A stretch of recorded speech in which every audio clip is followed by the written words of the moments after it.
भारतीय सेना की ओर से पाकिस्तान में की गई सफल सैनिक कार्रवाई ऑपरेशन सिंदूर की सफलता को लेकर सोमवार को नगर में एक भव्य तिरंगा शौर्य यात्रा का आयोजन किया गया।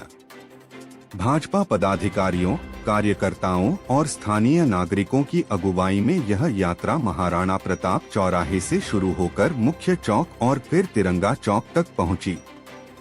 यात्रा के दौरान भारत माता की जय, भारतीय सेना जिंदाबाद और हिंदुस्तान जिंदाबाद के नारे गूंजते रहे। तिरंगा चौक पर राष्ट्रीय गान के साथ इस यात्रा का समापन हुआ।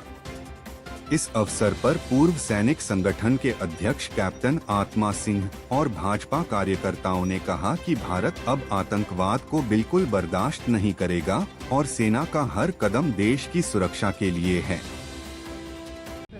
सिंदूर की सफलता के बाद हमें यह आभास हुआ कि जैसे हमारे वर्तमान सरकार के प्रधानमंत्री माननीय मोदी जी कहते हैं कि ये नए युग का भारत है, और वो करके दिखाया हमने। और हमने जो है जब पहले ये कहा था कि आप अगर छेड़ोगे तो फिर हम छोड़ेंगे नहीं, कि हमारा पहले से मोटो था। और हम पहले कभी पहल किसी देश को परेशान करने के लिए करते नहीं, लेकिन हमारी तरफ जिसने भी गलत नज़र उठाई, आज तक भारतीय सेना ने मुंहतोड़ जवाब दिया है। और इस बार उनके घर में घुसकर उनकी राजधानी के अंदर उनके सीने पे वार किया हुआ है, और उसके बाद वो गिड़गिड़ाए हुए हैं। और आगे भी हमारी सेना जो है इसी प्रकार से मुंहतोड़ जवाब देती रहेगी, जो हमारे प्रति जो है साजिशें रचेंगे। और हमारे पूर्व सैनिक सभी आज भी पूरे जोश और खरोश के साथ सारे लोग तैयार थे। सभी लोगों ने अपने अपने फॉर्म भर दिए थे कि हम वॉलंटियर जो है सीमा में जाने के लिए तैयार है और लड़ने के लिए, पाकिस्तान को मुंहतोड़ जवाब देने के लिए तैयार हैं। क्योंकि आतंकवाद की घटना के बाद जिस प्रकार पाकिस्तान के बोल थे कि हम युद्ध के लिए तैयार हैं, उसके बाद सभी पूरे देश के लोगों का खून खौला, और ख़ास तौर पर हमारे गौरव सेनानियों का खून खौला कि हमें जब भी आदेश मिले, और आदेश ही नहीं, हम वॉलंटियर जाकर के जो है उसको मुंहतोड़ जवाब देने के लिए तैयार हैं।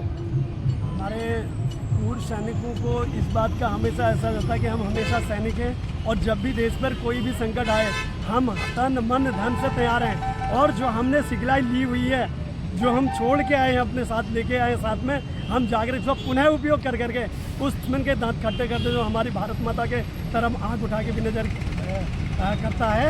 और पूरे देश के जितने भी सैनिक होते हैं, एक सैनिक हमेशा ये बात सोच के रखता है कि जब भी ज़रूरत पड़ेगी, पहली बात तो मैं आदेश का इंतजार नहीं करूँगा, जब भी मुझे लगा कि देश पर संकट है पुनः ही जाने के लिए तैयार हो जाता है। और आदेश मिलने के बाद तो कभी ये हो नहीं सकता कि वो मना कर दे। इसलिए सारे सैनिक हमेशा, एक सैनिक ये सोच के रखता है कि जब भी मेरी भारत माता के ऊपर कोई आँख उठा के देखे, उसकी आँख फोड़ने के लिए, उसके घर में घुस करके मारने के लिए तैयार रहते हैं। और जैसा हमने पूर्व में भी करके दिखाया शुरू। और एक पूर्व सैनिक हमेशा यही सोचता है कि मेरी जब भी अंतिम सांस निकले और जब मैं अलविदा कहूँ, तो या तो मैं देश के बॉर्डर पर करूँ, या मैं दुश्मन को मारते हुए उसके देश के अंदर जाके करूँ। धन्यवाद।